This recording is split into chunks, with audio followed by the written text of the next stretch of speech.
నమస్తే, welcome to next Zee news. ఈనాటి వార్తా విశేషాలు. మౌనమునికి కన్నీటి వీడ్కోలు. నిగంబోధ్ ఘాట్లో ముగిసిన అంత్యక్రియలు. భారత మాజీ ప్రధాని, ప్రముఖ ఆర్థికవేత్త, ఉన్నత విద్యావంతుడు డాక్టర్ మన్మోహన్ సింగ్ అంత్యక్రియలు పూర్తయ్యాయి. ఢిల్లీలోని నిగంబోధ్ ఘాట్లో శనివారం మధ్యాహ్నం ఆయన అంతిమ సంస్కారాలు నిర్వహించారు. సైనిక లాంఛనాలతో మౌనమునికి అంతిమ వీడ్కోలు పలికారు. అంత్యక్రియలకు రాష్ట్రపతి ద్రౌపది ముర్ము, ఉపరాష్ట్రపతి జగదీప్ ధన్కర్, ప్రధానమంత్రి నరేంద్ర మోదీ, కేంద్ర మంత్రులు అమిత్ షా, జేపీ నడ్డా, రాజ్నాథ్ సింగ్, లోక్సభ స్పీకర్ ఓం బిర్లా, కాంగ్రెస్ అగ్రనాయకులు మల్లికార్జున ఖార్గే, సోనియా గాంధీ, రాహుల్ గాంధీ, ప్రియాంక గాంధీ, ఢిల్లీ ఎల్జీవీకే సక్సేనా, త్రివిధ దళాధిపతులు, విదేశీ ప్రతినిధులతో సహా పలువురు నేతలు పాల్గొన్నారు. చివరిసారిగా ఆయన పార్థివ దేహం వద్ద అంజలి ఘటించి కన్నీటి వీడ్కోలు పలికారు. ఇదిలా ఉంటే మన్మోహన్ సింగ్ కి అంత్యక్రియలు నిర్వహించే ప్రదేశంలో స్మారక స్థలం నిర్మించాలని ప్రధాని నరేంద్ర మోదీని కాంగ్రెస్ పార్టీ అధ్యక్షులు మల్లికార్జున ఖార్గే కోరారు. దేశానికి 2 సార్లు ప్రధానిగా సేవలందించిన మన్మోహన్ సింగ్ కు స్మారక స్థలం ఏర్పాటు చేసే విషయంపై శుక్రవారం ఉదయం ప్రధాని మోదీతో ఫోన్లో ఖార్గే మాట్లాడారు.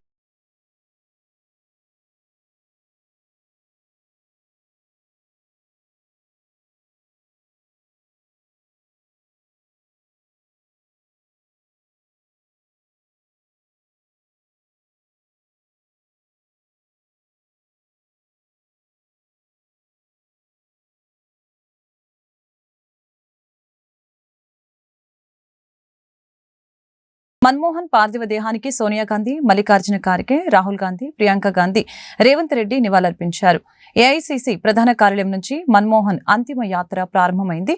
నిగంబోధ్ ఘాట్ వరకు అంతిమ యాత్ర సైనిక లాంఛనాలతో జరగనున్న అంత్యక్రియలు మాజీ ప్రధాని మన్మోహన్ సింగ్ అంతిమ యాత్ర ప్రారంభించారు. ఢిల్లీలోని ఏఐసీసీ ప్రధాన కార్యాలయం నుంచి రాజ్ఘాట్ సమీపంలో ఉన్న నిగంబోధ్ ఘాట్ వరకు అంతిమ యాత్ర కొనసాగింది. మన్మోహన్ ని తరలిస్తున్న వాహనంలో ఆయన పార్థివ దేహం పక్కన రాహుల్ గాంధీ ఉన్నారు. నిగంబోధ్ ఘాట్లో మన్మోహన్ అంత్యక్రియలు జరిగాయి. సైనిక లాంఛనాలతో కేంద్ర ప్రభుత్వం అంత్యక్రియలను నిర్వహించింది. మన్మోహన్ పార్థివ దేహాన్ని ఈ ఉదయం ఆయన నివాసం నుంచి ఏఐసీసీ ప్రధాన కార్యాలయానికి తరలించారు. అక్కడ ఆయన పార్థివ దేహానికి పార్టీ నేతలు, కార్యకర్తలు నివాళులర్పించారు. మన్మోహన్ పార్థివ దేహానికి సోనియా గాంధీ, మల్లికార్జున ఖార్గే, రాహుల్ గాంధీ, ప్రియాంక గాంధీ, రేవంత్ గాంధీ నివాళులర్పించారు. మన్మోహన్ భార్య గురుశరణ్ కౌర్, ఆయన కుమార్తె పార్థివ దేహం వద్ద ఉన్నారు.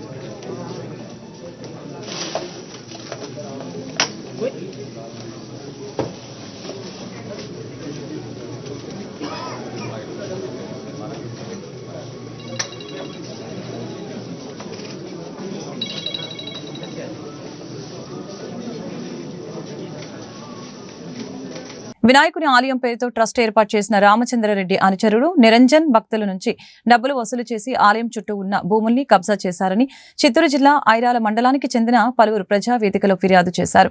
మంగళగిరిలోని టీడీపీ కేంద్ర కార్యాలయానికి పెద్ద సంఖ్యలో తరలివచ్చిన బాధితుల వద్ద నుంచి గిరిజన సంక్షేమ శాఖ మంత్రి సంధ్యారాణి, రుడా చైర్మన్ వెంకటరమణ వినతుల్ని స్వీకరించారు. 30 ఏళ్లుగా తన ఆధీనంలో ఉన్న భూమిని కబ్జా చేయాలని వైసీపీ నేతలు కుట్ర పన్నుతున్నారని తెలియజేశారు. అర్ధరాత్రి వచ్చి పంట ధ్వంసం చేస్తున్నారని నెల్లూరు జిల్లా బుచ్చిరెడ్డిపాలెంకి చెందిన వెంకటేశ్వరరెడ్డి ఫిర్యాదు పేర్కొన్నారు. NH-16 విస్తరణలో భూములు కోల్పోయిన తమకు నెలలు గడుస్తున్నా కూడా పరిహారం చెల్లించడం లేదని పల్నాడు జిల్లా నడికుడి గ్రామానికి చెందిన రైతులు వాపోయారు. తమ భూమిని కబ్జా చేయాలని చూస్తున్న వైసీపీ వాళ్ళని అధికారులు సహకరిస్తున్నారని పశ్చిమ గోదావరి జిల్లా వెలగలేరుకు చెందిన భాస్కర్ రెడ్డి వాపోయారు. సమస్యలపై సంబంధిత అధికారులు మాట్లాడి పరిష్కారం దిశగా చర్యలు తీసుకుంటామని నాయకులు హామీ ఇచ్చినట్లు తెలిపారు. జనసేనాని డీసీఎం మన్యం పర్యటనలో నకిలీ ఐపీఎస్ హల్చల్ చేశాడు. పర్యటన ఆసాంతం పవన్ కళ్యాణ్ వెంటే నకిలీ ఐపీఎస్ అధికారి ఉన్నాడు. భద్రతా సిబ్బందితో ఫోటోలకి ఫోజులు ఇచ్చిన కేటుగాడు. వై కేటగిరీ భద్రతలో ఉన్న డిప్యూటీ సీఎం భద్రతా లోపాలపై హోంమంత్రి అనిత ఆగ్రహం వ్యక్తం చేశారు. సమగ్ర విచారణకు ఆదేశాలు జారీ చేశారు. ఇటీవల సాలూరు నియోజకవర్గం పాచిపెంట మండలానికి పర్యటనకు వచ్చిన పవన్ కళ్యాణ్ వచ్చిన సమయంలో ఆయన వెంటనే ఉండి ఐపీఎస్ ఆఫీసర్ల కలియ తిరిగిన వ్యక్తి. పర్యటన అనంతరం కింది స్థాయి సిబ్బందితో ఫోటోలకు ఫోజులు ఇచ్చిన వ్యక్తి. పర్యటన తర్వాత ఫోటోలు బయటకు రావడంతో ఎంక్వైరీ చేసిన మన్యం జిల్లా పోలీసులు నకిలీ ఐపీఎస్ ఆఫీసర్ అని తేలటంతో నిన్న రాత్రి అదుపులోకి తీసుకున్న విజయనగరం రూరల్ పోలీసులు నకిలీ ఐపీఎస్ గరివిడి మండలానికి చెందిన బలివాడ సూర్యప్రకాష్ అనే వ్యక్తిగా గుర్తించారు. ఘటనపై సీరియస్ అయిన ఉన్నతాధికారులు విచారణ చేపట్టిన పోలీసులు. అన్నమయ్య జిల్లా గాలివీడు ఎంపీడీఓ జవహర్ బాబుపై జరిగిన దాడి ఘటనపై AP deputy CM Pawan Kalyan స్పందించారు. ఈ దాడి ఘటనను ప్రభుత్వం తీవ్రంగా పరిగణిస్తుందని, ఈ దాడికి పాల్పడిన వారిపై కఠిన చర్యలు తీసుకుంటామని స్పష్టం చేశారు. విధి నిర్వహణలో ఉన్న జవహర్ బాబుపై వైసీపీ నేత దాడి చేయడం అప్రజాస్వామిక చర్య అని మండిపడ్డారు. ఇటువంటి దౌర్జన్యాలకు, రౌడీ చర్యలకు కూటమి ప్రభుత్వంలో తావు లేదని పవన్ కళ్యాణ్ తేల్చి చెప్పారు. ఎంపీడీఓపై జరిగిన దాడి గురించి అధికారులతో పవన్ కళ్యాణ్ చర్చించారు. దాడికి కారణమైన నిందితుల్ని కఠినంగా శిక్షించాలని, బాధిత ఎంపీడీఓకు మెరుగైన వైద్యం అందించాలని అధికారుల్ని పవన్ కళ్యాణ్ ఆదేశించారు. ఎంపీడీఓకు, ఆయన కుటుంబానికి ధైర్యం చెప్పాలని సూచించారు. ఖచ్చితంగా చేసి పెడతాం. మీకు ఇష్టారాజ్యంగా చేయకండి. అహంకారంతో నడినెత్తి కళ్ళు నెత్తికెక్కాయి. మీకు కూర్చొని మేము కలిసికట్టుగా ఉన్నాం. ఇక్కడ అహంకార కూటమి ప్రభుత్వం, ఇది వైసీపీ ప్రభుత్వం కాదు. ఇది ఇష్టారాజ్యంగా మీరు చేస్తారంటే కామ్గా కూర్చునే ప్రభుత్వం కాదు. మీకు ఎలా చేస్తే, ఎలా నియంత్రిస్తే మీకు కిందకు వస్తారో మేము చేస్తాం. మీరు గాల్లో విహరిస్తూ ఉన్నారు. 11 సీట్లు వచ్చి ఇంకా గాల్లో విహరిస్తున్నారు. మొత్తం మీకు ఎలా కిందకి దించాలో మాకు బాగా తెలుసు. చేసి చూపిస్తాం. ఇదే కాదు, ఈ సందర్భంగా ఏ నాయకులకైనా సరే అధికారుల మీద దాడి చేసినా, అధికారులు విధులు నిర్వహిస్తుంటే అడ్డుకున్నా చాలా కఠినమైన చర్యలు ఉంటాయి. ఈరోజు నేను వచ్చి ఇక్కడ ఎందుకు వచ్చాను జవహర్ బాబు గారి దగ్గరికి అంటే, ఆయన ఒక ఎస్సీ ఎస్టీ కులానికి సంబంధించిన వ్యక్తినో వీటి గురించి అని కాదు. ఎవరైనా సరే ఇర్రెస్పెక్ట్ ఆఫ్ కాస్ట్, ఆధిపత్య ధోరణితోటి కనుక దాడి చేసి విధుల నిర్వహణకు అడ్డం వస్తే ఇది ఉపేక్షించే ప్రభుత్వం కాదు. ఎస్పీ గారికి కూడా చాలా స్పష్టంగా చెప్పాం. వ్యక్తులు వారికి ఎలాంటి, ఎవరైతే తప్పించుకొని తిరిగారు ఇంకో 9 మంది, వారిని కూడా పట్టుకోమని చెప్పాం. వారికి తగిన విధంగా కౌన్సిలింగ్ చేయాలి, అలాగే కఠినమైన శిక్షలు పడాలి. మీరు లాయర్లు అయి ఉండొచ్చు గతంలో, మీ చట్టాలు కానీ, మీ గతంలో మీ అధికారాలు కానీ ఏవి మిమ్మల్ని రక్షించలేదు, మీరు గుర్తుపెట్టుకోండి. అలాగే ఈ విషయంలో ప్రజలకు కూడా చెప్తా ఉన్నాను, యువతకు కూడా చెప్తున్నాను, ప్రత్యేకించి రాయలసీమ యువతకు కూడా చెప్తున్నాను, మహిళలకు కూడా చెప్తున్నాను, మీరు దయచేసి భయపడకండి. ఈరోజు జవహర్ బాబు గారి భార్య భయపడతా ఉన్నారు. మీరు మాట్లాడితే కూర్చొని వాళ్ళ నాయకుడు కూడా మీరు కూర్చొని ముందు ఇవి కరెక్ట్ చేయండి, ఇలాంటివి కరెక్ట్ చేయండి, మీ పార్టీ వర్గాలను మీరు నియంత్రించుకోండి. నగరపాలక సంస్థ కౌన్సిల్ సమావేశ మందిరంలో మాజీ ప్రధాని డాక్టర్ మన్మోహన్ సింగ్ మృతికి సంతాప సభ జరిగింది. ఆయన చిత్రపటానికి ఎమ్మెల్యే బూర్ల రామాంజనేయులు, మేయర్ కావటి మనోహర్ నాయుడు పూలమాలలు వేసి ఘనంగా నివాళులర్పించారు. ఈ సందర్భంగా వారు మాట్లాడారు. యావత్ జాతి గర్వించదగ్గ మహోన్నత వ్యక్తి మరణం ఈ దేశానికి తీరని లోటని చెప్పారు. మన్మోహన్ సింగ్ లోని ప్రతిభను చూసిన అప్పటి ప్రధాని పివి నరసింహారావు ఆయనను ఆర్థిక మంత్రిగా నిర్ణయించారని తెలియజేశారు.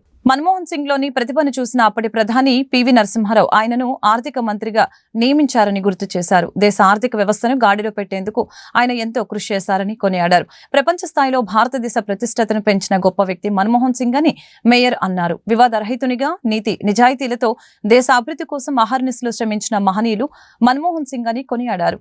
అలాంటి మహనీయునికి భారతరత్న ఇవ్వాలని సూచించారు.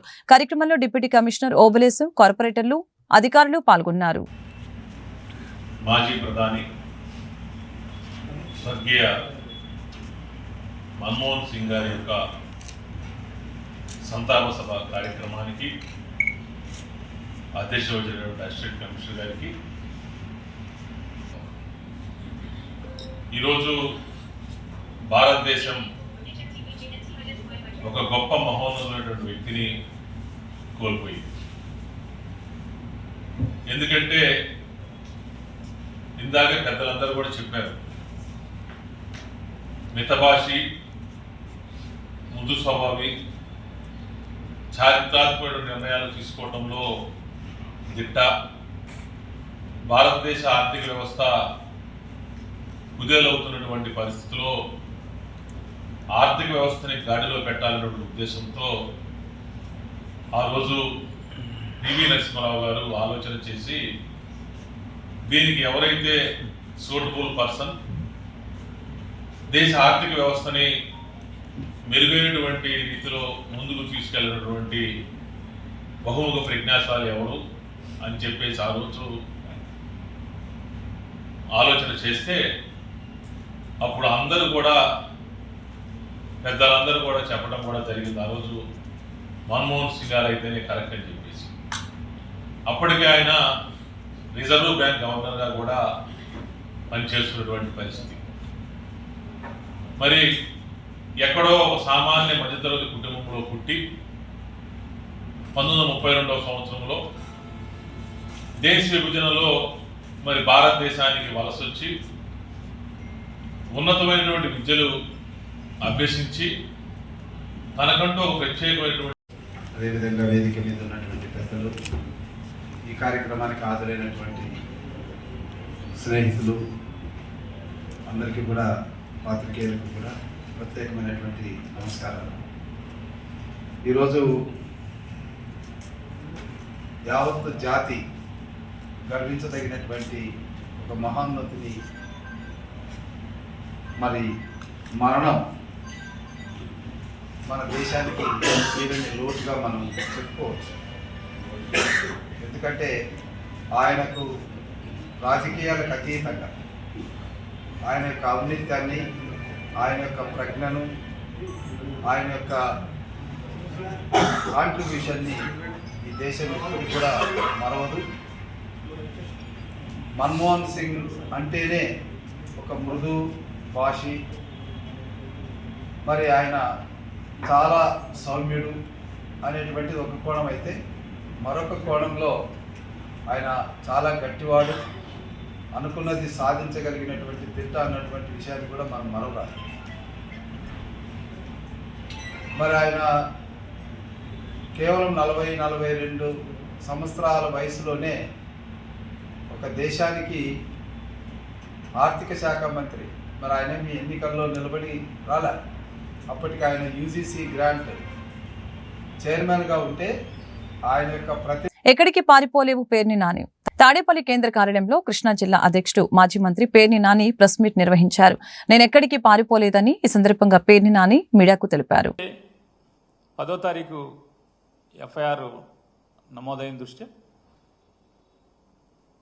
మా లీగల్ టీం ఇవన్నీ కూడా బాధ్యతలు తీసుకుని న్యాయ సహాయం కోసం వారందరూ కూడా, లేకపోతే ఇదంతా కూడా రికమెండేషన్లు ఇస్తూ తిరుగుతూ, వారికి ఎప్పుడైతే గోడౌన్ దగ్గర సమాచారం వస్తే వారి ప్లేడర్లు వెళ్ళి చూసి ఆ శ్రీమతి గారికి అప్పటికే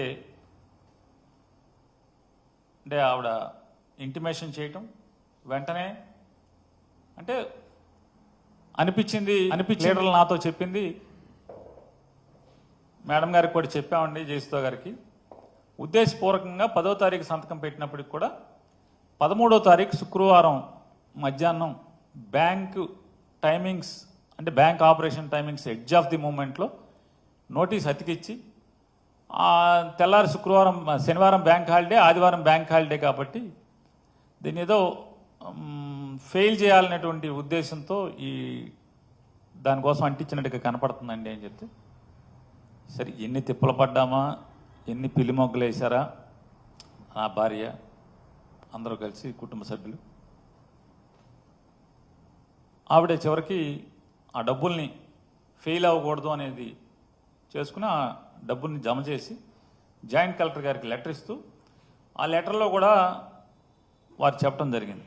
మెల్బోర్న్ వేదికగా జరుగుతున్న భారత్ ఆస్ట్రేలియా 4వ టెస్టుల్లో తెలుగు కుర్రాడు నితీష్ కుమార్ రెడ్డి అజయ్ సెంచరీతో అదరగొట్టిన విషయం తెలిసిందే. అయితే వైసీపీ నేత మాజీ మంత్రి అంబటి రాంబాబు నితీష్ రెడ్డి సెలబ్రేషన్స్ తాలూకా వీడియోను పంచుకుంటూ సెటైరికల్ ట్వీట్ చేశారు. తెలంగాణ ప్రభుత్వంపై పరోక్షంగా ఆయన సెటైర్లు వేశారు. ప్రపంచాన్ని ప్రభావితం చేస్తున్న పుష్ప హీరోను వేధిస్తున్న తెలుగు సినిమాని అంతర్జాతీయ స్థాయికి తీసుకువెళ్తానంటే నమ్మేదెలా అబ్బా అని ఆయన ట్వీట్ చేశారు.